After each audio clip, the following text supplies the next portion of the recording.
السلام علیکم ورحمۃ اللہ تعالی وبرکاتہ۔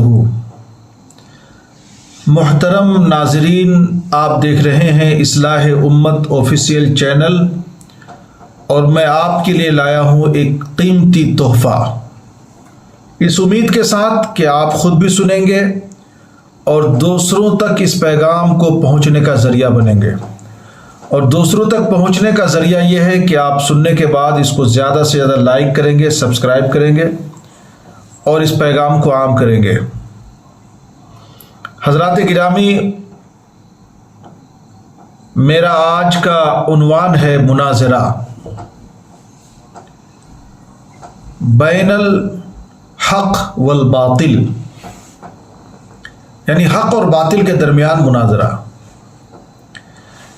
حضرت نعمان بن ثابت المعروف امام اعظم ابو حنیفہ رحمۃ اللہ تعالی علیہ کا ایک دہریہ سے مناظرہ ہوا۔ وہ دہریہ خدا کی قدرت کا انکار کرتا تھا، سرے سے خدا ہونے کا ہی نعوذ باللہ من ذالک انکار کرتا تھا۔ امام اعظم ابو حنیفہ رحمۃ اللہ تعالی علیہ کو جب یہ پتہ چلا تو آپ نے مناظرہ کیا، اور اس طرح سے مناظرہ ہوا، ایک تاریخ طے پائی۔ حضرت امام اعظم ابو حنیفہ رحمۃ اللہ تعالی علیہ اور اس دہریہ کے مابین جو مناظرہ ہوا، تاریخ طے ہو گئی۔ تاریخ طے ہونے کے بعد ایک وقت مقرر کیا گیا، اس وقت مقرر پر امام اعظم ابو حنیفہ رحمۃ اللہ تعالی علیہ کو تشریف لانا تھا، لیکن مصلحتاً جان بوجھ کر امام اعظم ابو حنیفہ رحمۃ اللہ تعالی علیہ اس وقت سے، مقررہ وقت سے کافی تاخیر کے بعد مناظرہ گاہ پر پہنچے۔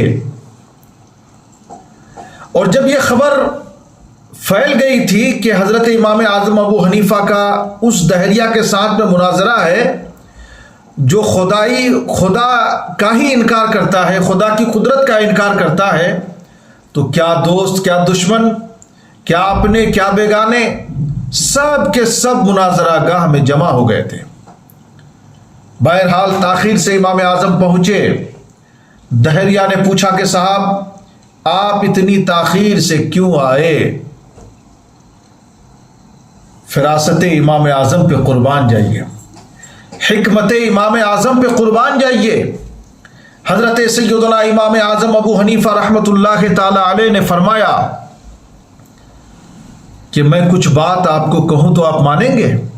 کہا کہ بولیے، کیا بات ہے؟ ضرور مانوں گا۔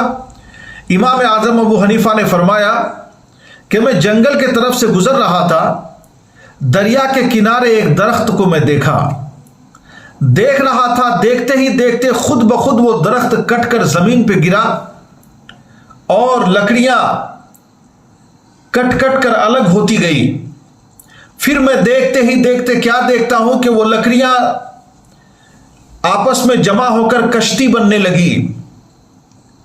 پھر میں کیا دیکھتا ہوں کہ کشتی تیار ہو گئی اور خود بخود وہ کشتی اس کنارے سے اس کنارے کی طرف، اس کنارے سے اس کنارے کی طرف آنا جانا شروع کر دی، اور اس کشتی پہ سوار ہونے والے لوگوں سے خود بخود یہ کشتی کرایہ بھی وصول کرنے لگی۔ کیا آپ اس بات کو مانیں گے؟ دہریہ نے سنا تو کہا لگا کر ہنسنے لگا۔ کیا بات کرتے ہیں آپ؟ امام اعظم ابو حنیفہ اتنے بڑے امام، آپ کی تقوی طہارت کا چرچا ہے اور آپ جھوٹ بول رہے ہیں؟ کبھی ایسا ہو سکتا ہے کہ بغیر گاچھ کاٹنے والے، بغیر درخت کاٹنے والے کے درخت کٹ جائے، بغیر کشتی بنانے والے کے کشتی بن جائے، بغیر کشتی چلانے والے کے کشتی خود بخود چلے؟ کبھی ایسا ممکن ہے؟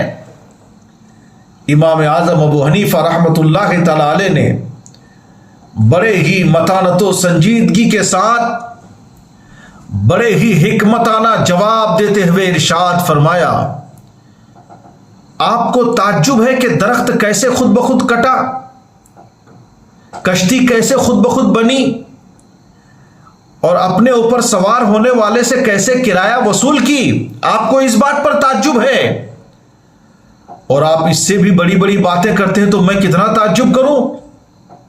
دہریہ نے کہا کہ میں کیا بڑی بات کرتا ہوں؟ امام اعظم ابو حنیفہ نے فرمایا کہ تم کہتے ہو کہ انسان خود بخود بن گیا، درخت خود بخود پیدا ہو گئے، سمندر خود بخود بن گئے، یہ زمین و زماں، یہ مکین و مکان، یہ بحر و بر، یہ برگ و ثمر، یہ خشک و تر، یہ چاند، یہ تارے، یہ ستارے، یہ سیارے، یہ کہکشاں، یہ سبزہ، دنیا کی تمام مخلوقات خود بخود بن گئے، آپ کہہ رہے ہو؟ تو سن، جس طرح سے کشتی بغیر ملاح کے نہیں چل سکتی، جس طرح سے درخت بغیر درخت کاٹنے والے کے کٹ نہیں سکتا، کشتی بغیر ملاح کے نہیں چل سکتی، اسی طرح سے بغیر خالق کے کوئی دنیا بن نہیں سکتی۔ جس طرح سے کشتی چلانے کے لیے ملاح کی ضرورت ہے، اسی طرح سے پوری دنیا کو بنانے والا خالق ہے، اور اس کو چلانے کے لیے خالق کی ضرورت ہے، اور خالق ہی ہے جو پوری دنیا کے نظام کو چلا رہا ہے۔ بغیر خالق کے نہ اللہ اگر کسی کو نہیں بناتا تو انسان خود بخود نہیں بنتا۔ جس طرح کشتی خود بخود نہیں بن سکتی، پیڑ خود بخود نہیں کٹ سکتا، اسی طرح انسان کا وجود بھی خود بخود نہیں ہے۔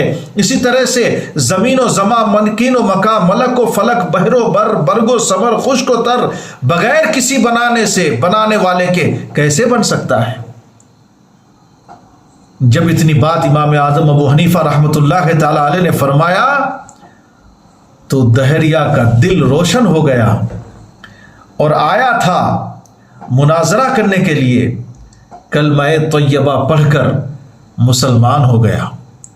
یہ جو واقعہ میں نے آپ کے سامنے بیان کیا، تفسیر کبیر جلد اول صفحہ نمبر 222 کا واقعہ ہے جو میں نے آپ کے سامنے عرض کیا۔ ناظرین، آپ سے گزارش ہے کہ اسی طرح کی واقعات، اسی طرح کی باتیں میں آپ کو بتاتا رہوں گا۔ اس پورے واقعہ سے سبق کیا ملا کہ بغیر خالق کے کسی چیز کا وجود ممکن نہیں ہے۔ وہ خالق ہے جو سب چیز کو پیدا کیا ہے، وہ اللہ ہے جس نے پوری کائنات کو بنایا ہے، اور وہی اس نظام کو چلا رہا ہے۔ کوئی تو ہے جو نظام ہستی چلا رہا ہے۔ وآخر الدعوانا ان الحمدللہ رب العالمین۔ پورے ویڈیو کو سنیں اور ضرور اس کو سبسکرائب کریں، لائک کریں، کمنٹ کریں، شیئر کریں۔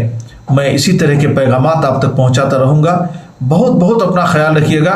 اللہ حافظ۔